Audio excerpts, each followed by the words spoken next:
વંદે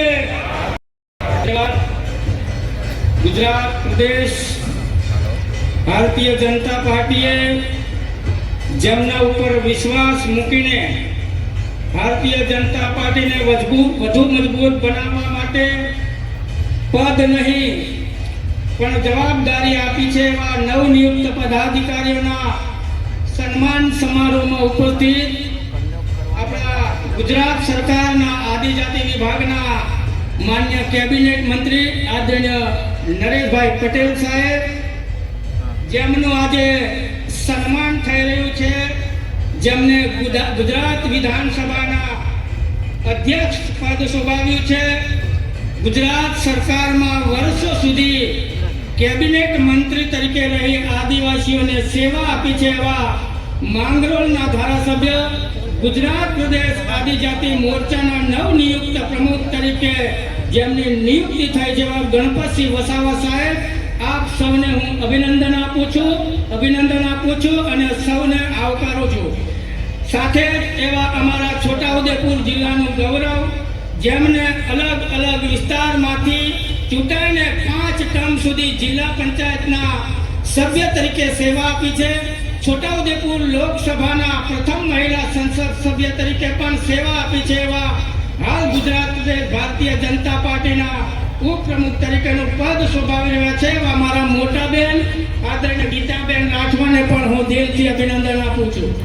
આજના શુભ અવસરે છોટાઉદેપુર જિલ્લા ભારતીય જનતા પાર્ટીના સન્માનિત પ્રમુખ આદરણીય ઉમેશભાઈ રાઠવા, જિલ્લાના પ્રભારી શ્રી રમેશભાઈ ઉકાણી, જેતપુર પાવેના સન્માનિત ધારાસભ્ય આદરણીય જયંતિભાઈ રાઠવા, છોટાઉદેપુર મત વિસ્તારના ધારાસભ્ય શ્રી રાજેન્દ્રસિંહ રાઠવા, સંખેડા મત વિસ્તારના ધારાસભ્ય શ્રી અભયસિંહભાઈ તડવી, આપણા જિલ્લા પંચાયતના સન્માનિત પ્રમુખ પૂર્વ રેલ રાજ્યમંત્રી આદરણીય નારાયણભાઈ રાઠવા, પૂર્વ સંસદ સભ્ય આદરણીય રામસિંહભાઈ રાઠવા, છોટાઉદેપુર જિલ્લા સંત સમાજના પ્રમુખ આદરણીય શંકરગીરી મહારાજ, ઉપસ્થિત સૌ સન્માનીય પૂજનીય વંદનીય આદરણીય સંતો, મંચસ્થ મહાનુભાવો, આદરણીય ગામડામાંથી જિલ્લાના ખૂણે ખૂણેથી આવેલા તમામ આદરણીય મહાનુભાવો, આદરણીય કાર્યકર્તાઓ, માતાઓ, ભાઈઓ, બહેનો, યુવાન સાથીઓ, પ્રેસ મીડિયાના મિત્રો અને સૌ આદરણીય માતાઓ, ભાઈઓ, બહેનો, મિત્રો, આજે હું કહેતા ગૌરવ અને લાગણી અનુભવું છું કે આ ભારતીય જનતા પાર્ટી એક એવી પાર્ટી છે જે ગુજરાતની અંદર અત્યાર સુધીમાં ગુજરાતની સરકારમાં 4 આદિવાસીઓ મંત્રી આપનારી એ 4 મંત્રીઓ આપ્યા છે. સાથે સાથે ગુજરાત ભારતીય જનતા પાર્ટીએ ગુજરાતની અંદર ઉમરગામથી અંબાજી સુધીના આદિવાસીઓમાં મુખ્ય ધારાની અંદર મુખ્ય પદાધિકારી તરીકે 4 લોકોને પદ આપ્યું છે. મિત્રો, આ ભારતીય જનતા પાર્ટી છે.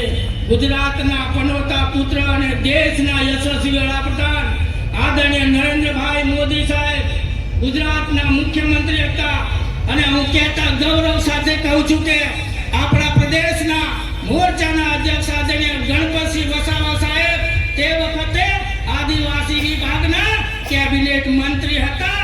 માન્ય ગણપતભાઈ વસાવા સાહેબના કેબિનેટ મંત્રી આદિજાતિ વિભાગ સંભાળતા ત્યારે 2007 ની અંદર ગુજરાતની અંદર વનબંધુ કલ્યાણ યોજના શરૂ કરવામાં આવી અને આ યોજનાની અંદર ઉમરગામથી અંબાજી સુધી 15,000 કરોડનું પેકેજ જાહેર કરવામાં આવ્યું અને આ પેકેજની અંદર છોટાઉદેપુર જિલ્લાની વાત કરીએ તો ગોંજારિયા, પુનિયાવાટ, વડા તલાવ, લીલા ટેકરા, આ પવિત્ર સ્થાનો ઉપર મોટી મોટી શાળાઓ બનાવવામાં આવી, જેમાં આજે હજારો આદિવાસી દીકરા દીકરીઓ લાભ લઈ રહ્યા છે. મિત્રો, આ દેશની અંદર દેશની અંદર અનાદિકાળથી આદિવાસીઓ વસે છે. આ દેશને આઝાદ થયે 78 વર્ષ થઈ ગયા. દેશની અંદર મોટા ભાગનો રાજ કોંગ્રેસની સરકારે કર્યો, પણ કોંગ્રેસ ક્યારેય આદિવાસીઓનો વિચાર નથી કર્યો. આદિવાસીઓનો વિચાર કર્યો હોય તો ભારતીય જનતા પાર્ટીની સરકારે કર્યો છે.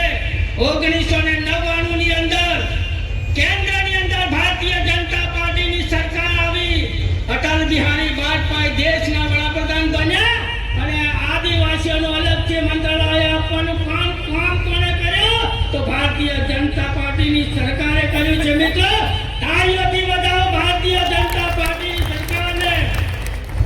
આદિવાસીઓના સર્વાંગી વિકાસ માટે આદરણીય નરેન્દ્રભાઈ મોદી સાહેબ હમણાં કીધું તેમ ઘણા લોકો અહીંયા આદિવાસીઓના મસીહા બનીને આવે છે, પણ સાચા અર્થમાં આદિવાસીઓના મસીહા હોય તો દેશના યશસ્વી વડાપ્રધાન આદરણીય નરેન્દ્રભાઈ મોદી સાહેબ છે. મિત્રો, મોદી સાહેબ છે. મોદી સાહેબને એક વખત તાળીઓના ગડગડાટથી વધાવીએ. મિત્રો, આદિવાસીઓની ચિંતા કરીને આદિવાસીઓના વિસ્તારમાં સર્વાંગી વિકાસ થાય. દેશના વડાપ્રધાન બન્યા પછી ગઈ 15મી નવેમ્બર 2024 ના રોજ સમગ્ર દેશની અંદર ધરતી આંબા ગામ ઉત્કર્ષ યોજના શરૂ કરીને દરેક આદિવાસી ગામડાઓને ફળિયાઓને જોડતા રસ્તાઓ બનાવવા માટે નરેન્દ્રભાઈએ યોજના બનાવી. આ યોજના થકી આ છોટાઉદેપુર જિલ્લાની અંદર 108 રસ્તાઓ ફળિયાને જોડતા પ્રધાનમંત્રી ગ્રામ સડક યોજના હેઠળ મંજૂર થવાના છે. મિત્રો, મંજૂર થવાના છે. આ યોજના હેઠળ છોટાઉદેપુર જિલ્લાની સરકારી માધ્યમિક શાળાઓમાં દીકરીઓને રહેવા માટે અત્યાર સુધીમાં 6 જેટલી આવા છાત્રાલયો મંજૂર કરવામાં આવી છે. નરેન્દ્રભાઈને અભિનંદન આપવામાં આવે. મિત્રો, ખરેખર આદિવાસીઓને સન્માન આપનારી કોઈ સરકાર હોય તો ભારતીય જનતા પાર્ટીની સરકાર છે.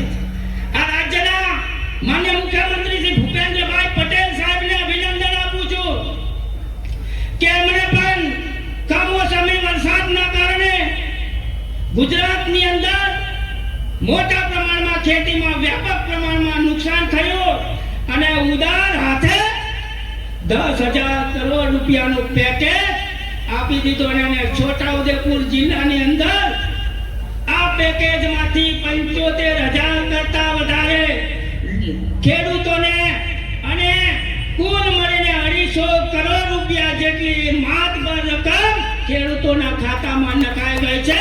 ગુજરાત સરકારને અભિનંદન આપું છું.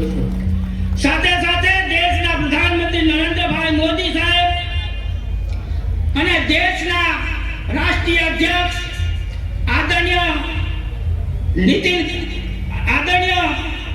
નીતિન નબીન સાહેબ, કાર્યકારી અધ્યક્ષ શ્રી આદરણીય જેપી નડ્ડા સાહેબ, દેશના ગૃહપ્રધાન અને રાજ્યના માન્ય મુખ્યમંત્રી શ્રી અને આપણા પ્રદેશના પ્રમુખ જગદીશ પંચાલ સાહેબનો આભાર માનું છું કે એમણે ગુજરાતની અંદર 4 જેટલા મુખ્ય બોડીની અંદર ભારતીય જનતા પાર્ટીની અંદર 4 જેટલા મહાનુભાવોને પદ આપ્યું છે. ત્યારે એમનો આભાર માનું છું અને સાથે સાથે મંચસ્થ મહાનુભાવોનો પણ આભાર માનું છું. વંદે માતરમ. ભારત માતા કી જય.